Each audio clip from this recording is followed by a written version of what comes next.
va, vous entendez, malgré la musique de nos amis états-uniens. Nos amis Yankees. Yankees. Ouais. Voilà, donc on se retrouve après 15 jours. La dernière fois, je vous rappelle, nous avons déposé une lettre à l'attention de M. Macron.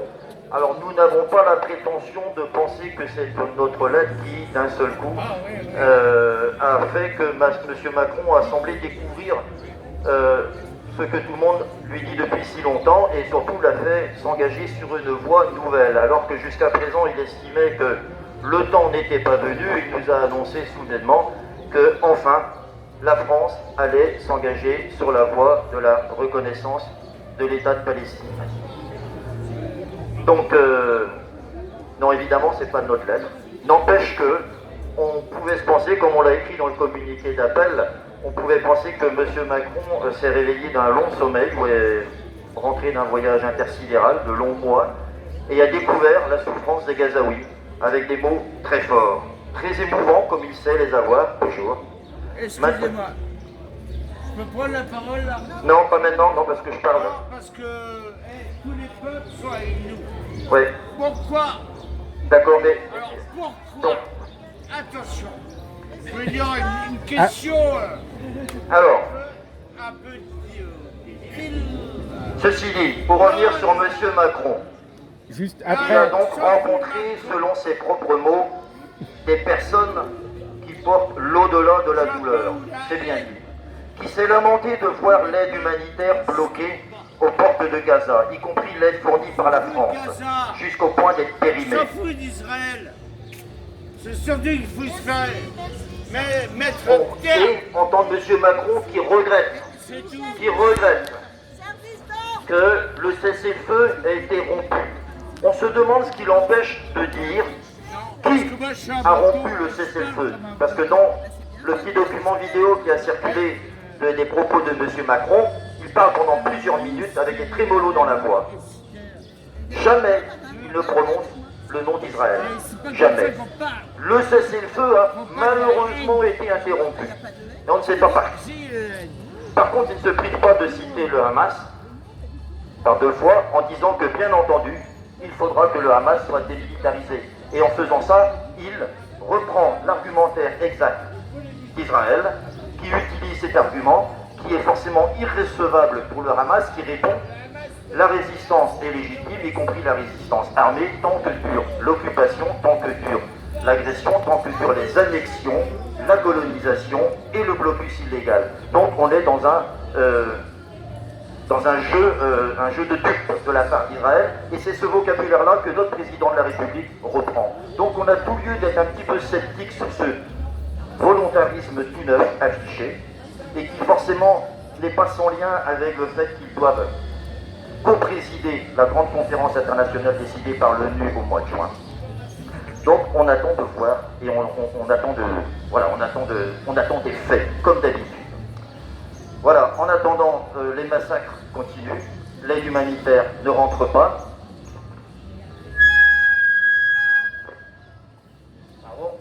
Voilà.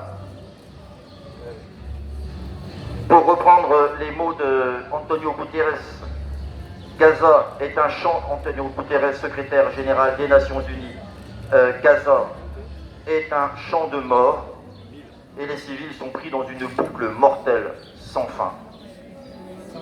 Antonio Guterres qui juge la situation actuelle intolérable au regard du droit international et de l'histoire, et qui rappelle à Israël ses obligations en tant que puissance occupante au titre de la 4e Convention de Genève, obligation d'assurer les approvisionnements en nourriture et médicaments, obligation du maintien des services médicaux et de santé publique.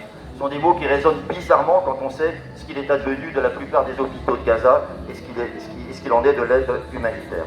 Voilà, je ne vais pas continuer sur ce constat. On va donc parler, vous rappeler aussi que cette semaine, jeudi dernier, 17 avril, c'était la journée internationale de solidarité avec les prisonniers palestiniens. Donc on va vous lire à ce sujet un communiqué du Bureau national de la FPS consacré aux prisonniers. On va vous lire aussi une analyse de ce qu'est Israël aujourd'hui de ce qu'est Israël, tout simplement, à partir d'une analyse proposée par Louis Imbert, journaliste au Monde, en début de semaine. Et puis, Gérard nous lira un texte sur les... Ah non, le texte s'est égaré. Donc, on va vous parler d'un... Bon, c'est pas grave. Voilà, on va vous parler de quelque chose, d'un témoignage concret, hein, parce que les victimes à Gaza ont des noms, ont des visages. Et donc, on va vous parler de Fatima Hassouna, dont vous avez certainement entendu parler aussi, surnommée le Fatem. Et puis, normalement, mais je ne les ai pas vus, on devrait terminer par la lecture d'un poème par les enfants de la TFA. Voilà, donc je passe la parole à Claire pour la lecture du Bureau national de la FPS.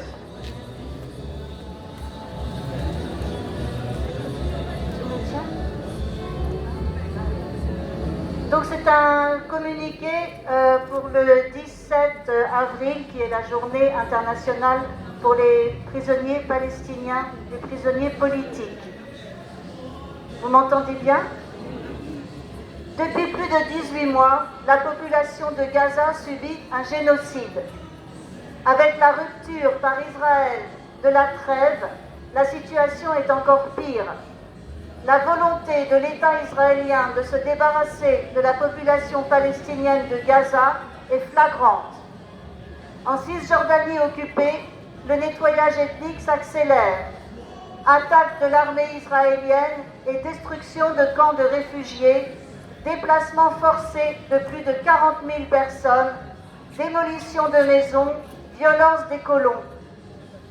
La politique israélienne d'arrestation massive, d'emprisonnement de la population palestinienne, hommes, femmes et enfants, est beaucoup moins médiatisée et pourtant utilisée de manière systémique par Israël. Plus de 16 400 arrestations depuis le 7 octobre 2023, dont plus de 1300 enfants et 510 femmes. Au 10 avril, 9 900 Palestiniens sont détenus dans les prisons israéliennes, dont 400 enfants, et 3 498, dont 100 enfants, sont en détention administrative, renouvelable sans limite et qui permet d'emprisonner un homme, une femme, un enfant, sans procès, sans qu'aucune charge, aucune preuve ne soit communiquée à l'avocat. Nous ne connaissons pas le nombre exact des milliers de Gazaouis, pour la plupart victimes d'une disparition forcée, détenus dans des camps militaires, sans aucun contact avec l'extérieur. Les conditions d'arrestation et de détention sont telles qu'elles peuvent être mortelles. Depuis le 7 octobre 2023, 63 prisonniers sont morts en prison, dont 40 venaient de Gaza. Et ces 300 prisonniers depuis 1967 qui sont morts de leurs conditions de détention, suite à des tortures, des attaques des gardiens, l'absence de nourriture correcte et suffisante, le manque d'hygiène, de soins médicaux ou bien suite à des blessures subies lors de leur arrestation. Ces hommes, ces femmes, ces enfants ne sont pas que des nombres. Par exemple, Walid Ahmed avait 17 ans quand il a été arrêté le 30 septembre 2024. Il est mort le 24 mars dans la clinique de la prison de Megiddo en Israël. Il est mort des suites de la privation de nourriture et d'eau, ainsi que de l'absence de soins appropriés après avoir contracté la gale et des infections respiratoires en raison de conditions de détention inhumaines et de l'absence d'hygiène. Ces hommes, ces femmes, ces enfants, traités pire que des animaux, subissent aussi des violences sexuelles, des humiliations permanentes pour les priver de toute humanité. Cette stratégie est utilisée même après la mort des prisonniers. Les autorités israéliennes n'ont rendu aux familles palestiniennes que 3 corps sur les 63 prisonniers décédés depuis octobre 2023. L'État israélien utilise des ordres militaires datant du mandat britannique, légifère pour légitimer sa politique d'arrestation et d'emprisonnement. Il s'agit bien d'un outil de répression, de harcèlement, de maintien dans l'insécurité permanente. Ce système est utilisé par Israël pour briser le peuple palestinien, pour le déshumaniser et poursuivre la colonisation, le nettoyage ethnique en Cisjordanie occupée et le génocide en cours à Gaza.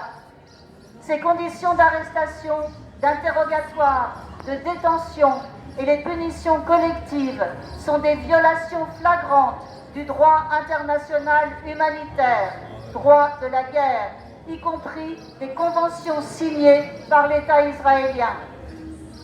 Le peuple palestinien reste debout, témoigne, résiste, et nous restons à ses côtés.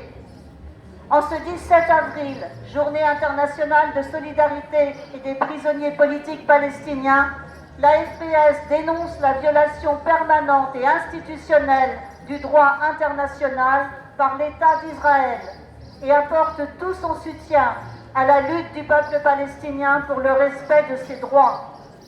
La FPS demande que la France prenne d'urgence les mesures qui s'imposent pour faire pression sur l'État israélien afin qu'il cesse cette politique illégale et indigne de répression à l'égard du peuple palestinien. Un des outils du maintien de son occupation illégale de la bande de Gaza, de la Cisjordanie, y compris de Jérusalem-Est. Elle doit exiger la libération de tous les prisonniers politiques palestiniens. Alors notre commentaire aussi, ce serait de faire la distinction entre prisonniers ou otages. Tous ces éléments rappelés dans le communiqué éclairent une fois de plus le choix des termes systématiquement utilisés pour parler des personnes détenues d'un côté ou de l'autre et libérées dans le cadre d'échanges lors du cessez-le-feu. Le Bureau national rappelle également que dans le cadre des accords de cessez-le-feu entrés en vigueur le 19 janvier 2025, 1777 prisonniers palestiniens ont été libérés en plusieurs vagues, dont 80 femmes et 86 enfants. Pour la presse, ce sont des otages israéliens que le Hamas libérait dans le même temps. Pourtant, si certains de ces otages étaient des civils, d'autres étaient des soldats en opération, chargés du maintien de Gaza sous un blocus illégal. On peut donc les considérer comme des prisonniers de guerre. À l'inverse, on vient de le rappeler, tous les soi-disant prisonniers palestiniens, loin s'en faut, ne sont pas des combattants faits prisonniers en opération militaire. La plupart sont des civils, arrêtés et maintenus en détention sans preuve, ou bien condamnés suite à un jugement prononcé par la justice militaire d'une puissance occupante, avec ce que cela implique en termes de justice et de droit à la défense dans le cadre d'une occupation illégale. Comme l'explique ce communiqué de la SPS, il s'agit donc d'un outil au service de cette occupation. Et ces prisonniers palestiniens, dans la plupart des cas, mériteraient donc qu'on les désigne également par le terme d'otage.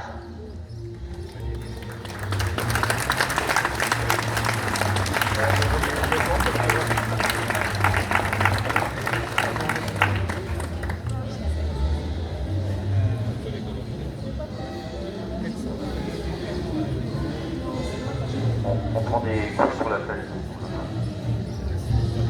Voilà. Donc, on va donner lecture de cette analyse proposée par Louis Humbert dans Le Monde sur l'expansionnisme dangereux d'Israël au Proche-Orient, avec quelques commentaires pour bien préciser les choses. Israël repousse ses frontières. 18 mois après l'attaque terroriste menée par le Hamas le 7 octobre 2023, l'État hébreu s'est fait résolument expansionniste. Ses soldats occupent de nouveau Gaza et annexent de facto la Cisjordanie. Ils aménagent aussi des zones tampons au-delà des frontières nord, au Liban et en Syrie. L'aviation israélienne bombarde Beyrouth. L'infanterie stationne à 40 minutes de Damas. Jamais Israël n'avait mené une guerre si longue sur autant de fronts. Mais Israël renchérit encore. Il menace de frapper les sites nucléaires iraniens et rêve d'entraîner Washington dans une tentative de changement de régime à Téhéran. Ce moment israélien au Proche-Orient est un résultat direct du 7 octobre. C'est une image inversée des plans que le Hamas avait échafaudés. Ce jour-là, le mouvement palestinien avait espéré probablement entraîner ses alliés libanais, syriens, iraniens dans une confrontation avec l'État hébreu. Tous s'y sont refusés. Le Hezbollah s'est contenté d'une lente escalade avant d'être broyé par la riposte israélienne durant la guerre de l'automne 24.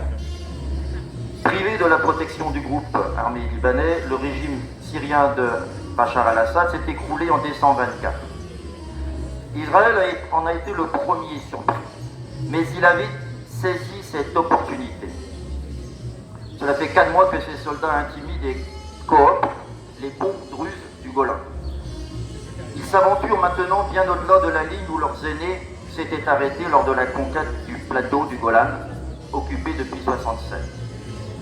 Dans le même temps, l'État hébreu saisit toute occasion de déstabiliser le nouveau régime de Damas, rivalisant avec son parrain turc.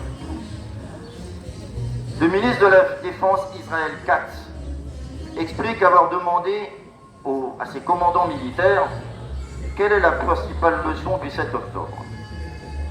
Ils ont dit que nous ne permettrons plus à des organisations radicales, c'est-à-dire toute organisation qui s'oppose, y compris toute organisation qui s'oppose à la colonisation, aux annexions, au blocus, etc. Donc il ne permettrait plus à aucune organisation radicale d'exister près des frontières d'Israël, que ce soit à Gaza, au Liban ou en Syrie, et près des implantations, c'est-à-dire des colonies. C'est désormais notre politique. Les généraux doutent de leurs propres renseignements et donc prétendent agir dorénavant avant même que l'ennemi ne soit capable de menacer les frontières, sans présumer de ses intentions réelles. Et là, on peut dire que c'est pas nouveau. En fait, Israël a déjà pratiqué ce genre de choses. Rappelez-vous qu'en 67, pour la guerre des 6 jours, même si Israël a longtemps prétendu le contraire, c'est bien Israël qui a déclenché la guerre, qui a attaqué. Pourquoi?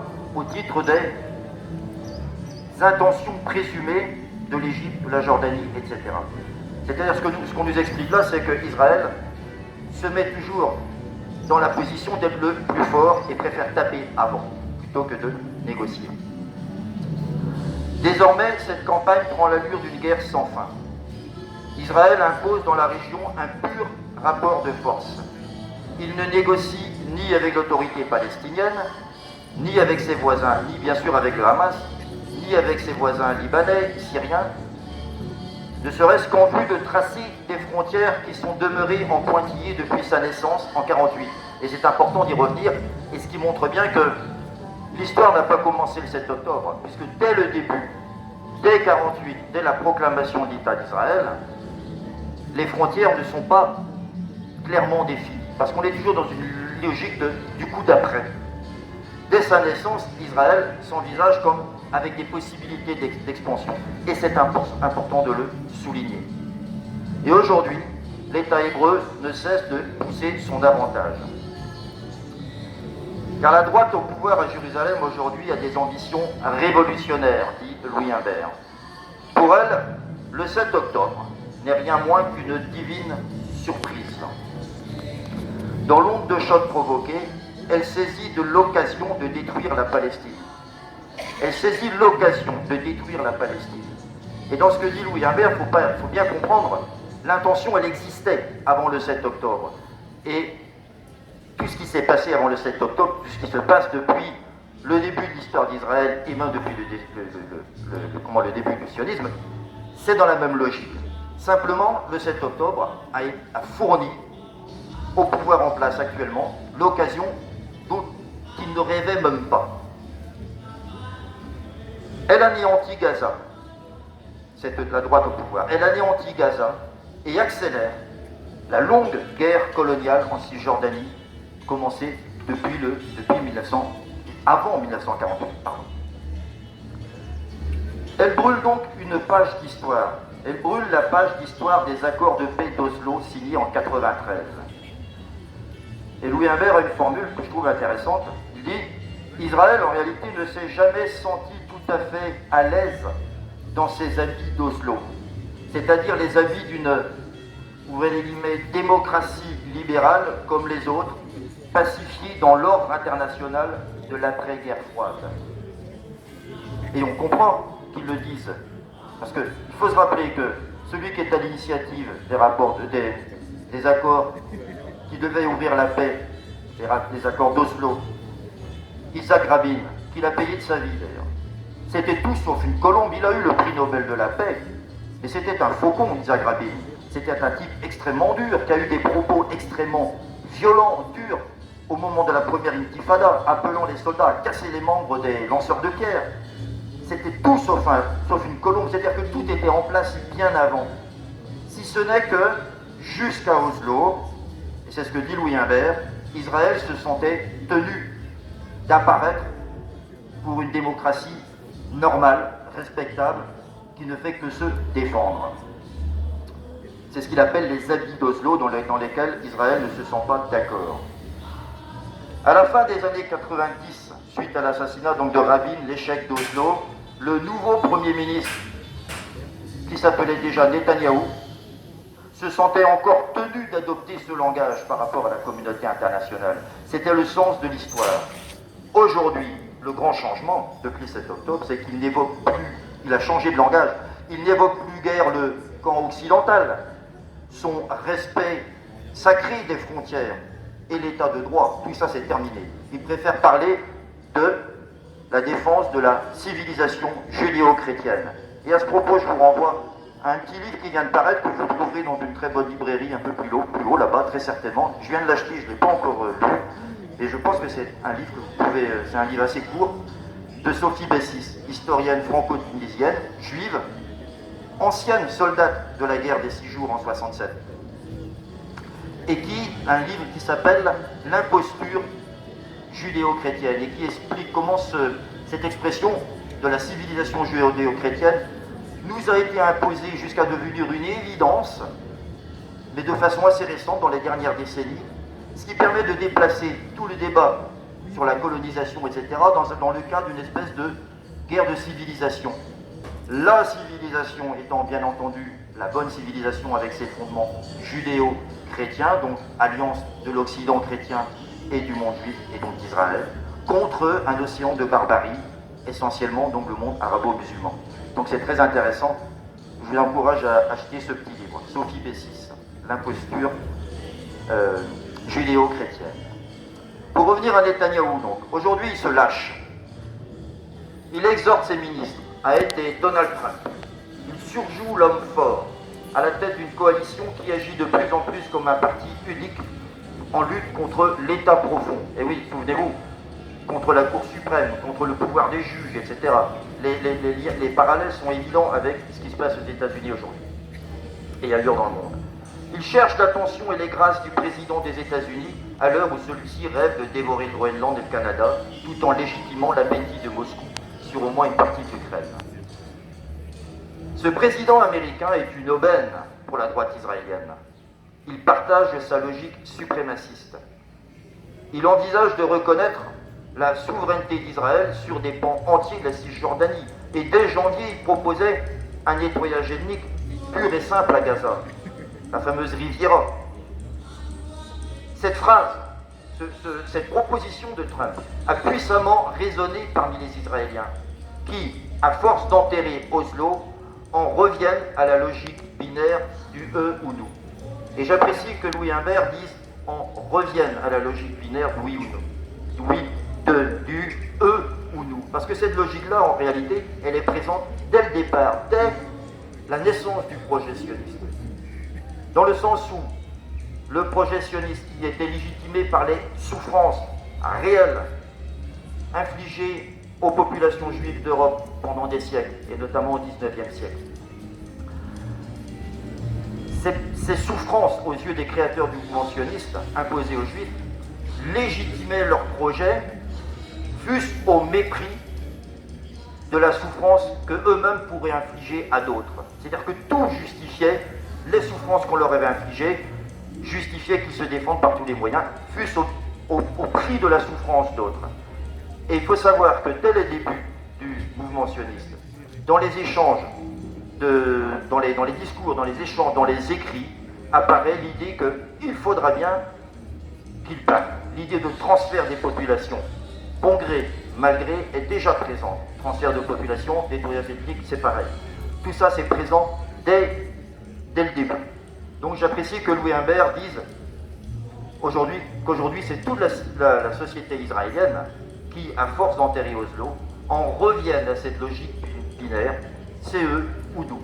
Donc, on choisit nous. Et il tolère, de ce fait, il tolère que 2 millions de vies palestiniennes soient écrasées à Gaza. Pour revenir aux Américains, Israël quand même doute encore un petit peu de l'allié Trump. Jusqu'où Israël peut-il entraîner Donald Trump? C'est leur question. Parce que ce parrain est inconstant. L'Arabie Saoudite d'ailleurs lui souffle à l'oreille qu'un deal historique serait possible pour l'après au Proche-Orient si seulement Netanyahou voulait bien quitter le pouvoir. Déjà en janvier, Trump avait imposé une trêve contre Netanyahou. Et durant ces derniers jours, l'administration américaine n'a eu à la bouche que le nom d'un otage américain, du Hamas et d'un Alexander. Elle ne parlait plus que de lui. Elle se faisait fort d'obtenir sa libération, et puis soudainement, plus rien. Plus rien ne paraissait compter au Proche-Orient, puis elle est passée à autre chose.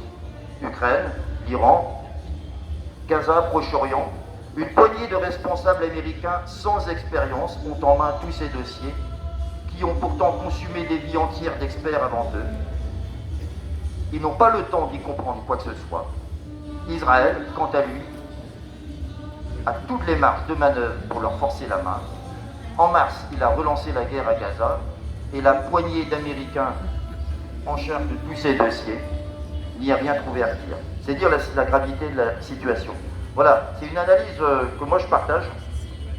Rien n'a commencé le 7 octobre, tout était en place. Par contre, le 7 octobre a été le déclencheur de ce que ceux qui sont au pouvoir, les fous qui sont au pouvoir actuellement en Israël, espèrent bien être la phrase finale.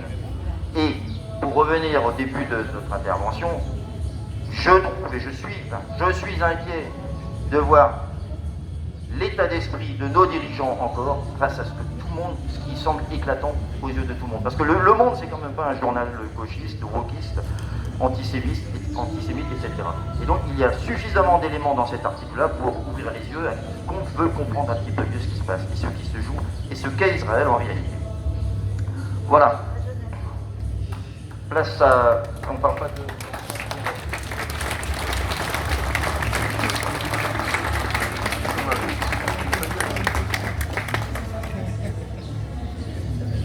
Bon, alors on dit que ça fait long, que c'est trop long, donc on va passer directement à la dernière phase aussi. Lecture d'un poème.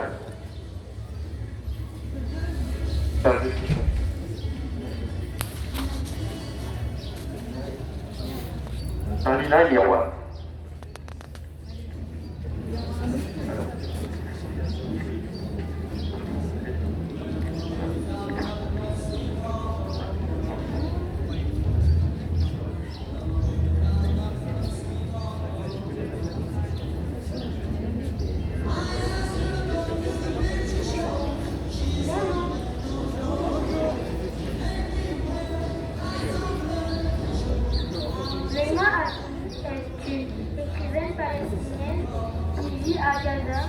Depuis le 7 octobre 2023. Elle publie quasiment quotidiennement sur les réseaux sociaux des nouvelles en direct du massacre à Gaza.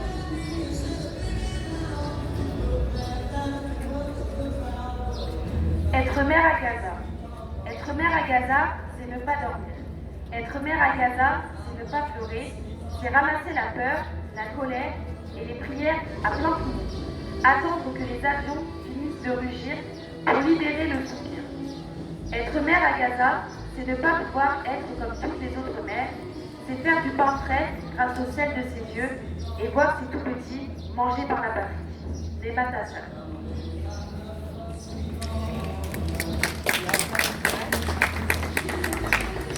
Maintenant, il y a une file d'attente pour la mort à Gaza. Mon tour viendra tôt ou tard.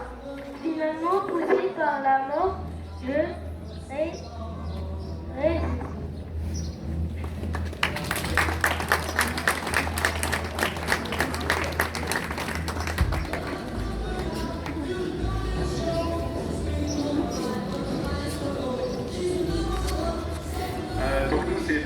Chama.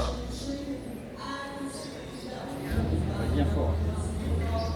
Fatma Assouna était une jeune photojournaliste palestinienne documentant le génocide à Gaza. Elle a été tuée par l'armée d'occupation mercredi 16 avril 2025. Avec 10 membres de sa famille, son documentaire venait d'être sélectionné pour le Festival de Cannes. Voici ce qu'elle a écrit en août 2024. Si je meurs, je veux que ce soit une mort retentissante. Je ne veux pas être mentionné dans les actualités de dernière minute ou comme un simple numéro parmi tant d'autres.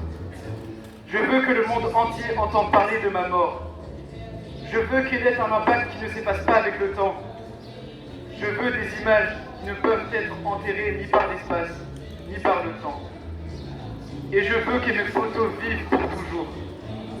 Ne cessez jamais de parler de la Palestine, de Gaza. Faites vivre nos histoires, nos morts, jusqu'à ce que la Palestine soit libre.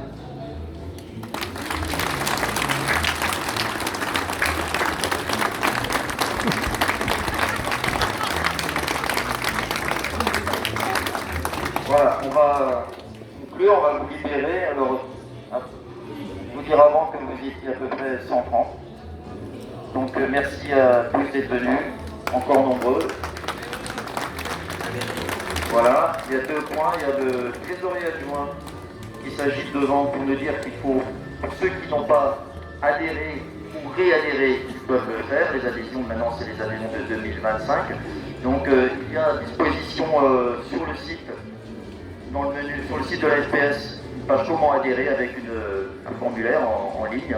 Pas un formulaire en ligne, un formulaire à télécharger, pardon. Et il a même des bulletins pour de l'adhésion, là, si vous voulez le faire tout de suite. Un petit mot sur l'actualité de la FPS Trégor aussi, quand même. Vous dire que, bon, on avait écrit au président la semaine dernière, juste une petite info, on a aussi écrit à monsieur le maire de Lannion pour lui suggérer d'ajouter un drapeau au drapeau ukrainien qui est là. Voilà. On attend sa réponse, là c'était les vacances scolaires et j'ai compris qu'il y avait moins de réunions au conseil municipal, etc. Mais bon, le courrier a été transmis, on attend donc la réponse.